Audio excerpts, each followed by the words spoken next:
at some point. Okay, Yeah. so hi everyone. We're at the our Unlearning Hour Seed Takeover, and Janice, who is the curator at the Frank Museum in Otterbein University, was telling us about some drone footage. Yeah, so Sophie Ancel is she's the Australian-based French filmmaker who has been here for about 3 weeks, shooting footage and kind of to create a short film that could try to convey some of what the show is about, what this immersive installation is about, which has been quite difficult unless people actually come here and experience it. And it'll certainly be even more difficult to explain after it's gone, as we've talked about, Richard, and you've talked about, those questions. So interesting. So we're looking also at the larger context. So in one way, the show is like this little land-based laboratory where people in a kind of controlled environment think about their relationship to the land, to seeds, to plants. And then looking at it in the context, a broader context of this big Intel factory that's going to go in Licking County, sort of almost adjacent to the Native American earthworks and the sacred landscapes. And kind of, so I think some of the drone footage that they're trying to capture now is really looking at the naturally existing environments and the sort of constructed environments that are being created on top of the farmland. Wow, that's so interesting. So the Intel factory is not started. It's just that that is where it's going to be. Yeah, I think it's settled. They've announced it publicly, and it's in Licking County. So they're not like butting up against each other, I don't think. But when you think about what builds around such a large factory, there probably will be proximity, close proximity, whether it's housing or other development that I think will happen. I mean, what it raises, so Alice and I were just at the Wexner Center for the Arts here in Columbus, and we were looking at an exhibition with another graduate student in our program, Julia Harth, about the exhibition To Begin Again, which is about the kind of prehistory of the Wexner Center from 1968 to 1989. And so a lot of the artworks and a lot of the focus is on art on campus, especially student protest on campus against protests against the Vietnam War. 68, yeah, it was like kind of, still following or in response to those. Also protests against sexual violence and moments of creating the Black Studies program at OSU, all these kinds of really kind of intense moments in this university's history, but through the art that was shown on campus at the time. And, something that we were talking about was how exhibitions have this capacity that might go beyond the institution of the museum to not just kind of provoke, but to kind of look into places or dimensions that might, not be, not the board of trustees of museums and universities might not necessarily be kind of happy with. So the Intel situation, of course, for lawmakers in Ohio and everything like that, it's like jobs, and it's it's a really kind of important thing. But it's so interesting that, and I know this is part of a series of exhibitions, I think that that's important to acknowledge your role in creating that series. And I haven't mentioned how much I care for the work of Brian Harnety, who was your previous artist in residence. But to know that Kadeen is thinking at this moment about a future that stems only because there's a short period of time where this exhibition is there, is really important and really interesting. Like to and I'm wondering about that, as you said, you referenced me thinking about this, like how exhibitions have continuity and how they can hold us to account to some extent. So I'm really interested in like what this conversation will feel like when the plant is there, the plant, right? And Oh um, my goodness. you know, and when we watch this film, and when we know that there's this negotiation of the seed and the not being able to do the listening, which we are, you know, which your space is encouraging us to do there, and the intimate listening, and you know, as I promised to Alice, love would come in. You know, like how the act that Kadeen is doing in projecting into the future might be to remind us of care and love that was instigated from this moment, right? So it's not just saying Intel bad, you know, devastating the landscape. It's saying, let's not forget what the before this thing takes up the space around us, what are the frequencies there that, you know, what is there, you know, and what is lost and what is relocated and what is just, and I just think only an exhibition can do that.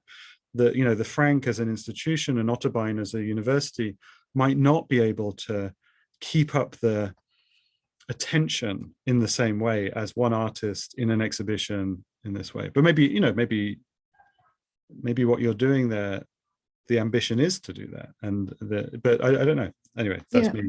yeah, I think for me, I think there's a really important intersection of social justice and environmental justice that that I'm hoping to stay at that, in that space over.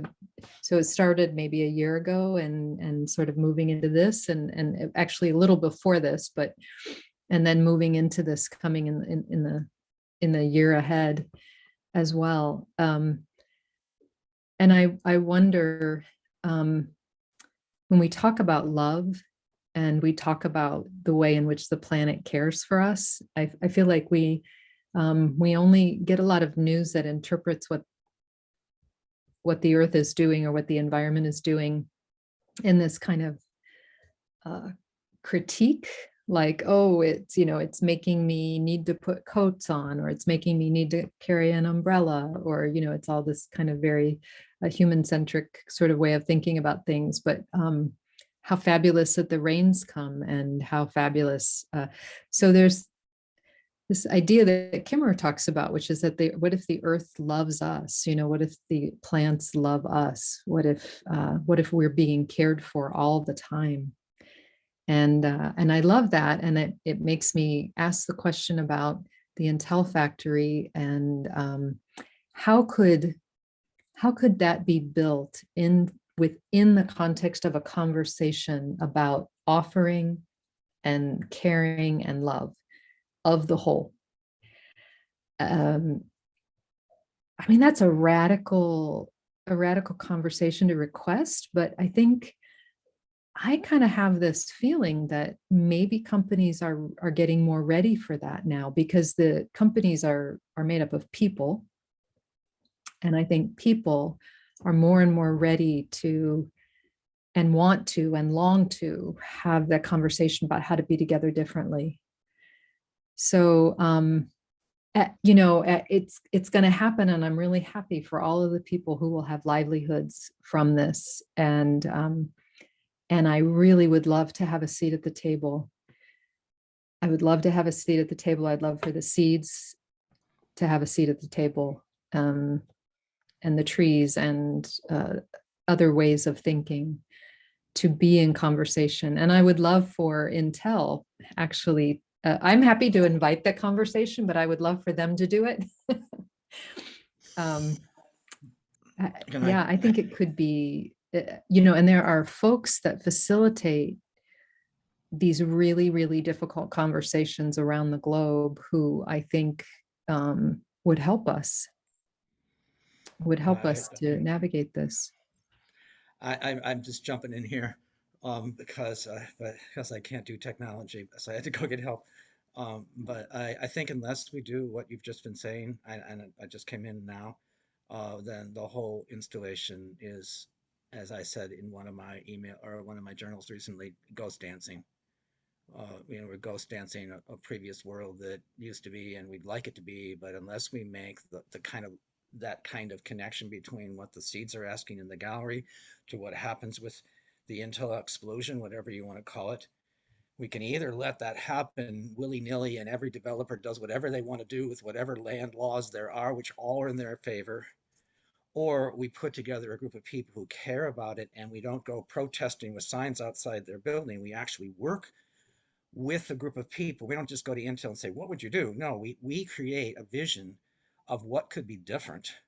And we've got the people to do it. There are environmental people, there are arts people, there are humanities people, there are Latin American studies people who I think if we put our wills together and get the people with different expertise, then I think we take a quote unquote plan or an alternative direction, and then we go to Intel or we go to Licking County uh, commissioners and we say, could we do this a little differently than we're doing it elsewhere? And not demand, but build. At least that's the way I'm seeing it now that Intel is into the part of our conversation here. But And Terry, I think I love that. And I would even go one step a little more to the edge and to be a little more bold and to invite them to co-create with us. Because my guess is that they probably have some really cool ideas. I mean, they're really,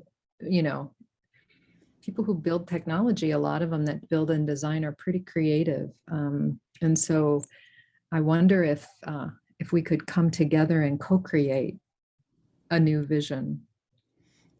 That would be amazing to me. That was implied in what I was saying. I don't think we just go to them immediately. We actually put together some possibilities and some expertise, and then we go and say, we've got some ideas here. And what are your ideas, and how can we address these issues? I think, I don't want to go in angry and I want to go in with that same kind of spirit. Love this. Will ripple positively in the chat. Well, let's do this then. I mean, I love that we're on this topic, and let's watch what the news tells us about this story. So Alice doesn't want to watch the news about Ukraine right now, but let's watch the news about this. So I'm gonna share my screen. Here's the link. Let's watch what this news tells us about what is happening. By advertising on YouTube, just gonna get, I catch the eye of my eye.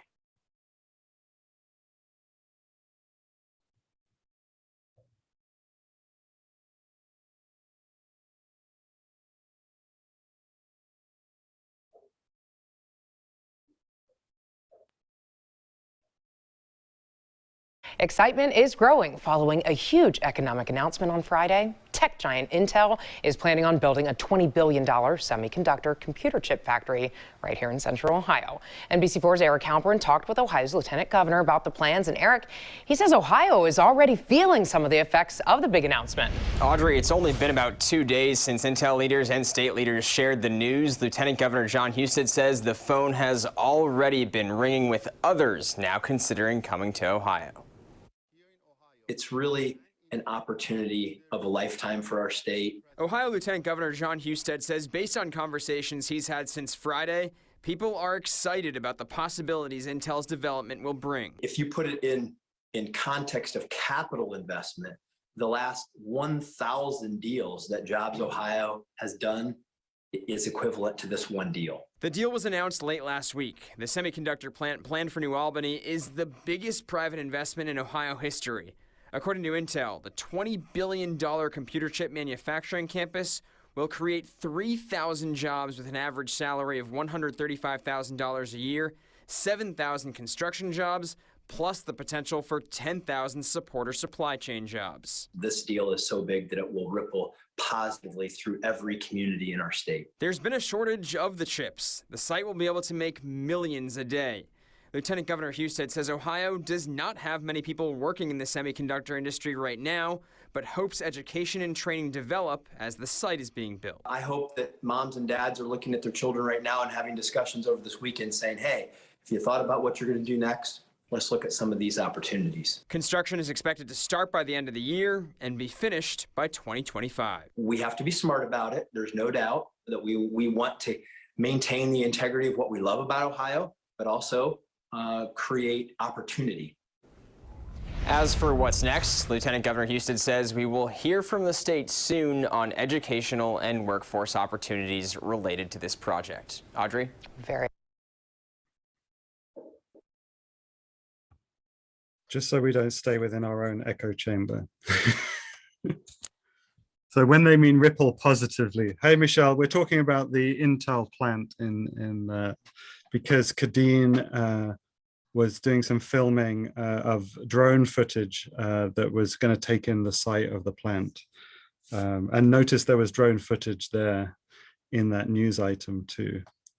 And this idea that the plant will ripple positively throughout Ohio is that news story. So how do we get involved in that conversation is what Terry and Janice were talking about. And also not just getting involved, but being co-creators.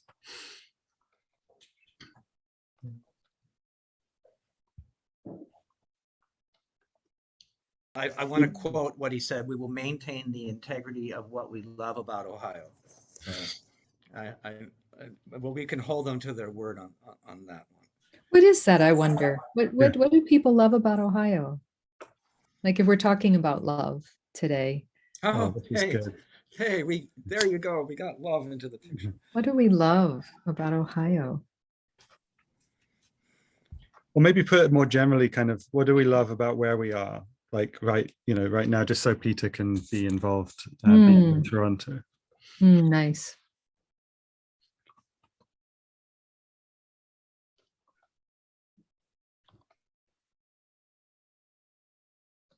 You know, the deal is done. So I doubt very much if anybody who cut that deal with Intel is going to go back and say, now we're going to impose, or we want you to listen to the environmentalists. I think that ship has sailed. But you are talking about an issue that should resonate at the polls. And the only reason that Intel is coming to Ohio is not because Ohio is wonderful in terms of whatever. I don't know what integrity means. I don't understand what they mean by integrity of Ohio, but they've gone there because there aren't the environmental concerns. You know, they're not going to a blue state. They've decided to go to a red state. And they've also decided to go to a red state that they predict in 2022 and 2024 will remain a red state, because Intel would not be the first company to pull out of a state if all of a sudden, it goes blue and the environmentalists move in. They can cancel the project. Intel's big enough, they could do that. So really what you have to do is, what are you going to do with the polls?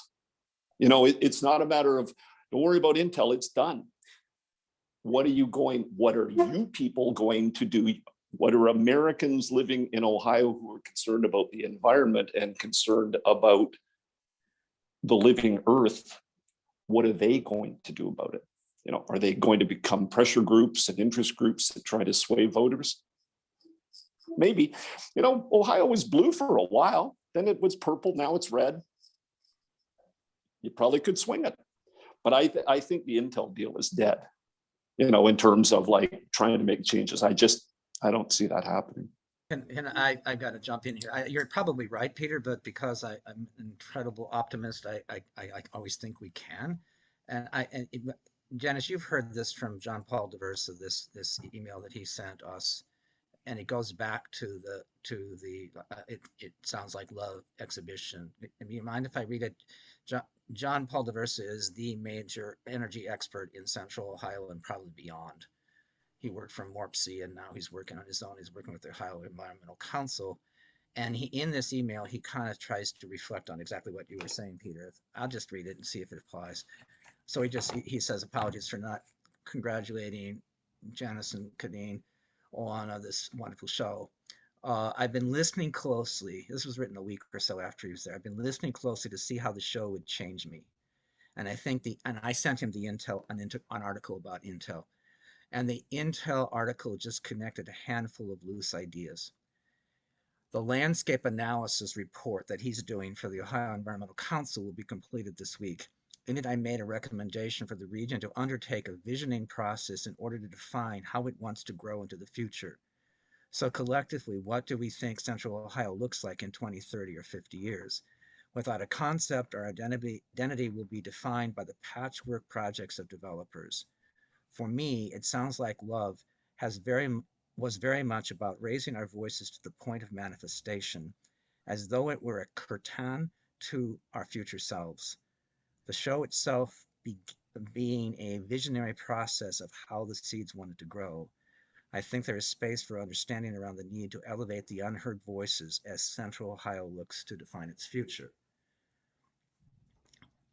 That's coming from an energy scientist, but somebody who felt deeply and felt moved. And I think he's offering us okay, you could do this wonderful thing about listening to the seeds, but if we don't set it within the vision of what the land is here, then it's like, I mean, I think I don't know. I mean, it may be impossible, but I think there are some things. Yeah, the factory is going to happen, but does it have to be 4-lane highways going from downtown Columbus all across Licking County with incredible suburban sprawl around it? Could we have mass transit, for instance, in Central Ohio, where people can go there without? I mean, there are people that I know who have been trying to make that happen for 15 years. And I don't know. I said I don't want to give up hope, although the record is not that great.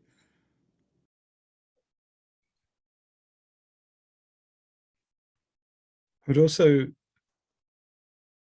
you know, that testimony, and like, you know, again, probably from, you know, Janice's perspective and Kadeen's perspective, and Terry, for your involvement here, it's like gold dust to be able to have that kind of testimony about the impacts of the exhibition in terms of the visions for the future. But sometimes the arts get used to kind of sugarcoat and smooth, like grease the rails of industry in these ways. And you know, we have a very kind of simplistic example here in Columbus, which is the Ron Pizzuti and the real estate, you know, and development projects that also has an exhibition, you know, a museum that was then gifted to the Columbus Museum of Art. And, you know, I live right in German Village in the south of the city, and the Giant Eagle supermarket was demolished to make way for a development project of many residential area, you know, apartments which are not affordable in any way. And also, you know, and so when there are the arts focused projects and there are collaborations with my own department and the Pizzuti, I'm often like, you know, you do something over here that is your business, and you do something over here which is the way in which your business is branded, and we need artists to look at that. So I don't doubt, so when Peter says the ship has sailed, oh no, the ship is going to need some nice coats of paint, and the ship is going to need some nice academics who are cheering alongside it to say how good it has been. Not to be cynical, but I think, so if we know that, then I think not separating art from the mechanisms of intervention is important, right? So I think it's important to know that these conversations are happening around and in relation to Kadeen's exhibition and work as part of a broader story that, Janice, you know, I'd love to hear more at some point about the shifts in your own curatorial vision to emphasize environmental justice, and how that relates back to that original question about our love for Ohio. And so, you know, how to resist the simplistic co-opting of arts as making something easier to swallow especially from an environmental context.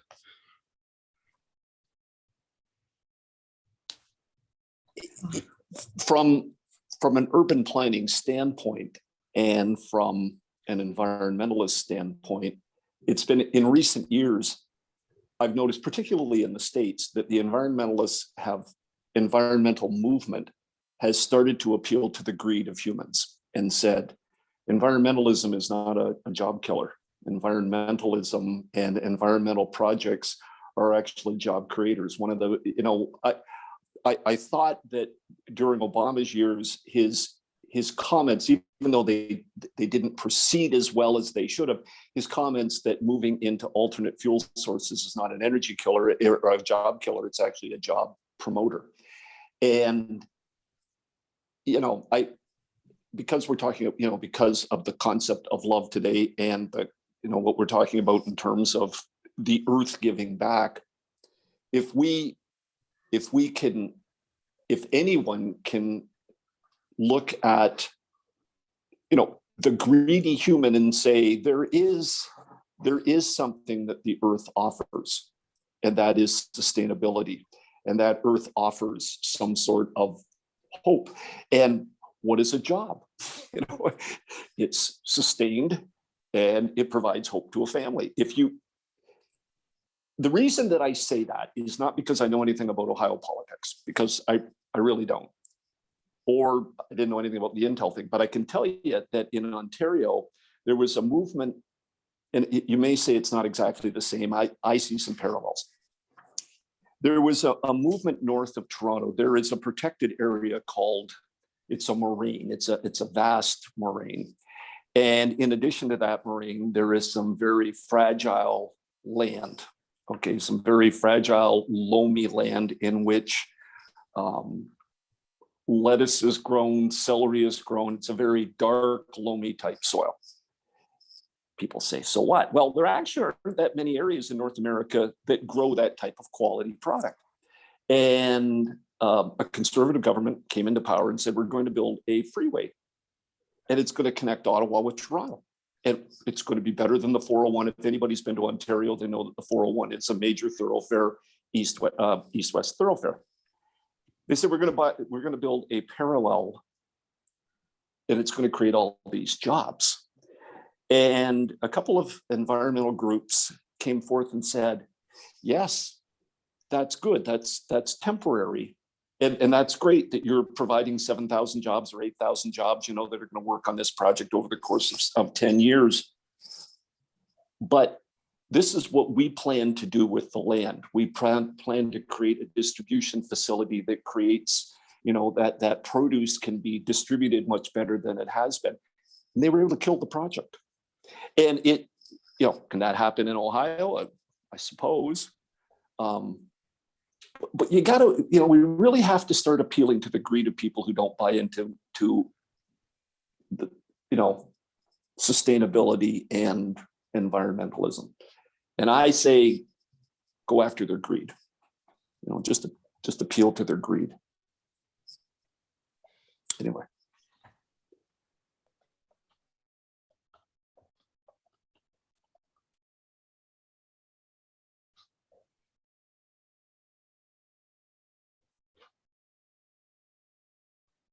The words love and greed are in my head right now, and I'm trying to work through.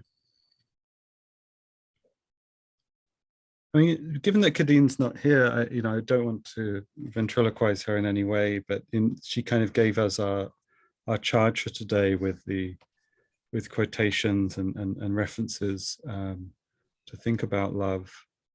And maybe we could just, I still like this topic of what do we love about Ohio, and I think hopefully we'll all have a chance to share that. Michelle mentioned seasons, the Ohio work ethic and community.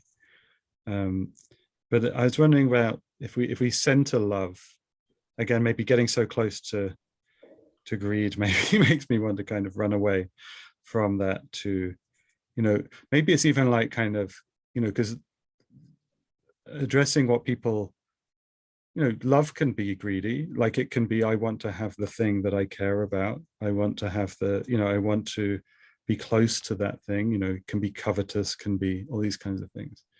But when, so maybe this is for you, Janice, which is like when that title for the exhibition, is there in the way you promote it, the way you share it with others, with, how, what kind of forms of love are on people's minds, or does it evoke, like where does love, what are the kind of, what is the nature of love that we're really talking about here around and in relation to, and we've mentioned the Earth's love, but like, are there any other things we need to kind of put on the table in terms of the scope of love?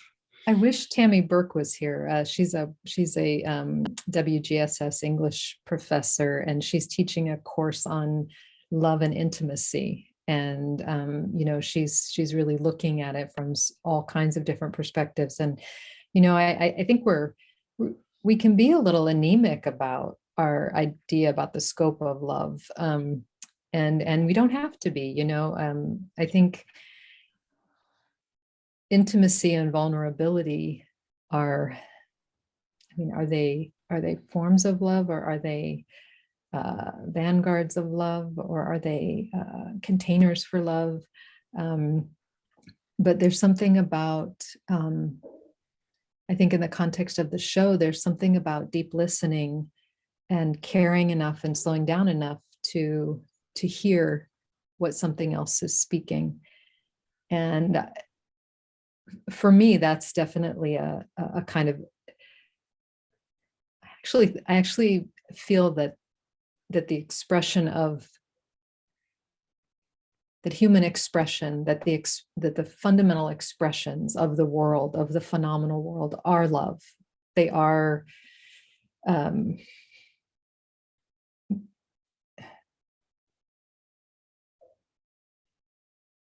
need and greed are actually pretty closely related to each other. And sometimes when we're expressing ourselves, we're expressing need. Sometimes we're but fundamentally, I think, like, again, I wouldn't want to speak for Kadeen, but this idea that we are all kind of vibrating, we are all actually seeds, and we are all actually making sounds. And in each moment, there is, from that place of first gesture, of authentic move, what is the first move? What is the first authentic gesture? And how can that be an I think that is an expression of love. And when we listen and we attend to each other's first gestures in particular, I think there's a kind of abundance that comes from that. So that gets a little imprecise in a certain way, because it's about felt experience. It's not so much about intellectual understanding. Yeah, I think the primordial quality of this installation, this very simple, grounded, earth-based show, is about listening into our own first expressions, our own first gestures, and what that might be. And I think that is very close. That space of being is very close to the space of healing, of deep healing. That when we, we can just take one step and listen, and take another step and listen. And with each of those steps, slowly, if we're listening and we're listening into that, the slowness of what's needed, and what is our genuine gesture, I think healing happens in that space. I was having a conversation about scarred landscapes this morning. So I'm thinking about that, like what heals a scarred landscape? What heals a scarred heart? Alice just. Yeah. Alice, what do you want to say? You haven't said. Oh, I didn't know I was muted. Oh my God. I'm so sorry. I didn't know I was muted. I'm so sorry. I think I was having scarred landscape. What heals it? I'm like, I don't know. And then scarred, I don't know. Uh, So I'm gonna alcohol and sad yeah, go songs. I don't know. I'm Chocolate. I'm thinking of a movie that I don't know if anybody saw. It was a flawed movie, but it had a great premise. But I think it was called something like Beatrice at Dinner. Did anybody see this? It was about 5, 6 years ago, and it has to do with a maid who works for a really rich family, and she has a real love for the land, and her family's from Mexico, and she lives in LA somewhere, and she has she's got a wonderful garden, and that's her life. But then she works for this really wealthy family, which is based in real estate development. And I'm just going to think of one little scene where she happens to stay for dinner because her car breaks down. So she's at dinner with this really rich group of people that they barely know her. But that this one young couple comes in and they're all fancy and they're all great and they talk to each other in the doorway about, yeah, the deal is gone, we've got the deal, and they apparently bent some environmental rule that opens up this incredible amount of development. It's very much like what's going to happen around Intel, and there's this young couple which are totally in love. You can see how much they love each other. Their love is based in greed. Their love is based in the fact that they are now part of this big real estate development process which bent the environmental rules, and they're going to get incredibly wealthy. And I think that's where we've put our concept of love. Our love is a love of what's this love going to get me? How am I going to have a better, bigger house? How am I going to have a better car, a better dishwasher? That's what love. That's where we've shaped love in this culture. I think the love that the show is asking is a different kind of love. That is the only way we're going to get out of that kind of possessive, greedy love. And I'm, So I wanted to come back to Genesis. It really struck me, this idea of first gestures is really interesting, and the types of spaces that emerges from. And I also want to bring the conversation back to unlearning and to decolonial spaces, right? Just thinking about, yeah, the connections between like an affective turn. One of my curators and I are co-reading a book called The Affective Turn in Education. And yeah, and then just sort of like these concepts of unlearning and decoloniality, right? And then I'm also thinking about, Alice, in our collection, we don't necessarily talk about love, but we certainly talk about care. I mean, the entire name of our group, is oriented towards that in terms of what that means in our interactions, with the earth, with other realms of experience, and the characteristics that come around, that type of interaction. Most of all, sort of putting into evidence that our structures typically omit, references to love. So, for example, intellectual or scientific, sort of approaches that in their framework don't talk about that. Richard, we've been talking about like the omission of joy and play, and things like that as well, right? But I want to take the conversation to a different level that has to do with how can we talk about strategies and methods, for how do we rehearse, these things, creating environments of first moments. What are the shareable sort of experiences from the installation at the Frank Museum currently that can be applicable in other spaces that we can learn from and take to other spaces, right? Yeah, I mean, I think that is a more productive, sort of conversation that we can potentially have, in this space and share those insights or those practices, right? So I don't know. I just feel I don't know if this is interesting, right? Like it is kind of a conversation, definitely. And Richard and I have been having this conversation as well, in terms of like differences between decoloniality and the space of like methods and meta discussions and metaphors even, right? And decolonization, which in this direct connection to the land, which brings in sort of a political element, right? But I definitely want to make sure that the other one is in hand, with discussions about yeah, about these very heavy topics of, political interventions or political, sort of motivations, dissatisfactions, or observations, or whatever it might be. So I don't know what y'all think about that. I'm just kind of speaking my mind here, but also kind of want to bring the conversation back to the topics of decoloniality and the topics of unlearning, especially how do we go about that in the spaces that we do have control over? What is the impact of those things? What is the value of those things? What is the impact of those things from a position of kind of unconditional or what could it be like yeah, like they're not non-contingent questions, right?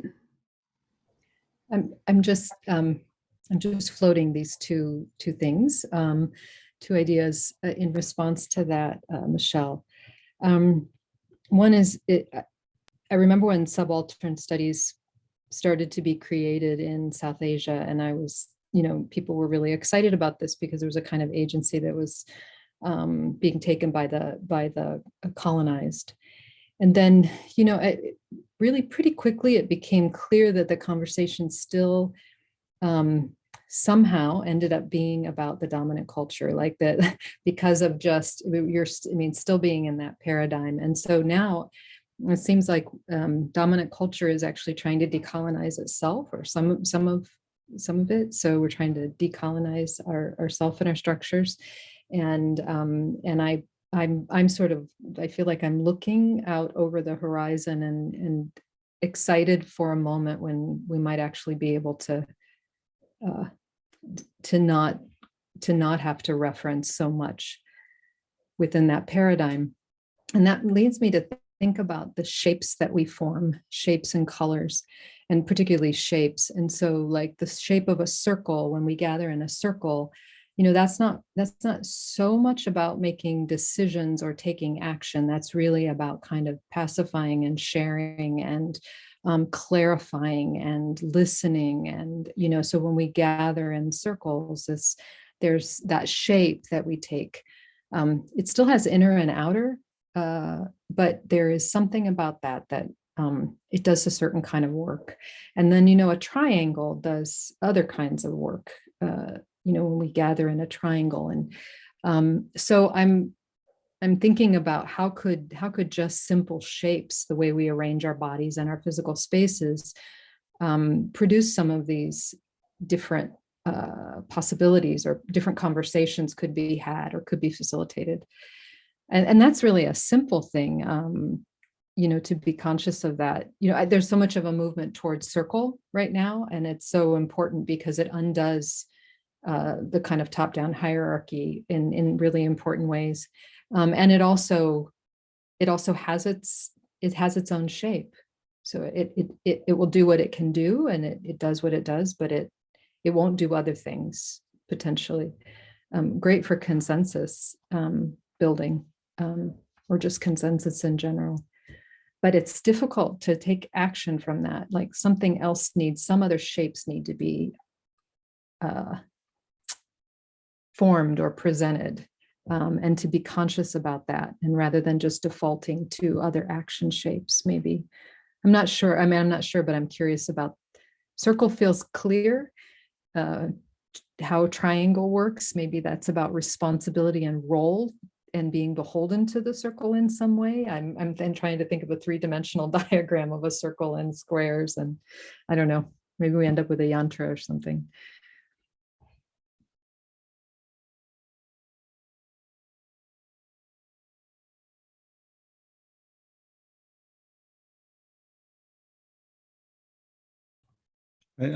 So I guess I'm thinking about the relationship between what Michelle said and what Janice just said, in terms of, a kind of,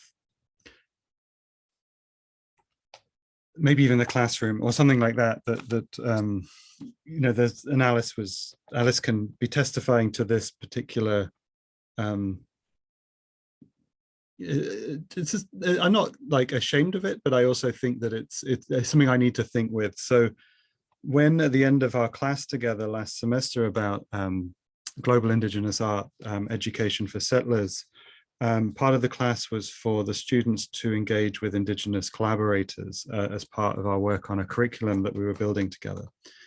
And some of those collaborators who taught or worked at OSU, including Indigo Gonzalez, who's been part of this group before, came to the class right at the end, and we changed we gathered in a circle. And on that same day, my colleague Christine Ballinger-Morris was actually evaluating the class, but also was an Indigenous collaborator in the class too. So it was kind of, she was doing kind of double duty. And I remember getting my kind of teaching evaluation back and being told by Christine that I was enacting certain Indigenous ways of being by joining us all in this circle and this kind of thing. And as Alice can testify, in this class, we didn't do that all the time. There was a moment in which there was welcoming these guests. We wanted to change the dynamic, but at the same time, it didn't kind of instill that dynamic throughout the whole of our class process. And so it raised for me and one of the biggest problems in this class, we were trying to make a curriculum together. So we had these moments where we'd have like the PowerPoint up and like typing into it and kind of, it was complex. It wasn't, and also we did talk in that class about how we failed to celebrate the art that we were focused on because we were so determined to like piece this thing together that we wanted to do to be then passed on for the next class so that they could enjoy things. And so I very much felt I was in a space that I had control over as a professor at that point, but I also felt like it was only with the power dynamic shifting by our guests being there, who within these fields that we were talking about were more in a position to actually lead the conversation, that shifted. And then, the movement from the class dynamic to the circle, and then having it turn back to me as if I controlled that space was pretty, disturbing for me, because I knew that it wasn't, it was because I relinquished control over that space that happened. It was not because I was in control. And I know, Michelle, you probably weren't thinking of control in all of these manifestations, but to the level of our methods in the classroom, like that was an example to me of like, and it was a class where I relinquished control anyway, because I wanted to build the curriculum together, but the methods that I was using were not jiving with the intent that was there. Well, I would say, yeah, so this is really great to hear that, Richard, and I would say that those experiments take multiple reiterations, so I just recently had an experience with one of my classes, which is the class that Terry and Kadeen visited. It's an honors upper division undergraduate class, and it is, it's deconstructing itself, right? So I kind of it was a student who proposed it, so we initiated this idea of the circle and discussion. The next time I came into the seats were back into their order, and people were sitting as if that was just the way to go. And it took probably 5 times before I walked in and the circle was set, right, by the students. And then once we did that, they wanted to get out of the classroom. So we moved the classroom completely to a different setting that I felt like they earned it, because we moved into the space of the collection that has a table that we can sit around. But they had to rehearse this dynamic of dialogue and facing each other and interacting before they earned the space where it was already set for them, right? And little by little, they have been taking me up on this idea of relinquishing control and starting to propose ideas that come from them, expanding those ideas into other classrooms. and it's a little bit scary as a professor to sort of relinquish that control to some extent. Like we sort of maintain that balance, right? But it has, in a way, it's nothing about like the circle or the shape necessarily. It has to do with a different form of interaction, you know, among the students, and allowing for that to sort of happen, and then introduce an alternative, like the possibility of an alternative that then can take multiple shapes, right, and multiple directions, I think.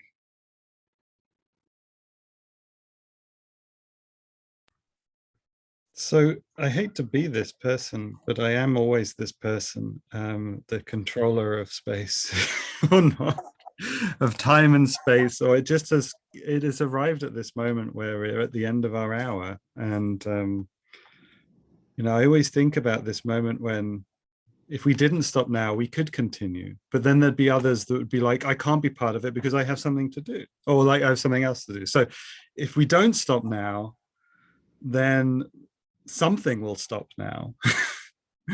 And so we're going to stop now. But as you all know, you are seasoned veterans of the Unlearning Hour, whether in the takeover form or in its previous form. It continues, and tomorrow we'll be thinking about today, and then we'll be building and thinking about what we will be discussing on Friday. And anyone that has ideas about what you want to focus on, send them to me and I'll send in an announcement and do all that kind of stuff. But we'll circle back. Kadeen will be here, or you know, or maybe not, or one of us who wasn't here won't be here and will be here, and all that kind of thing. But we will continue. And just thank you all for just, you know, I'm going to think about what I love about Ohio. I'm going to go hiking on Sunday. I know that's something that I love about Ohio.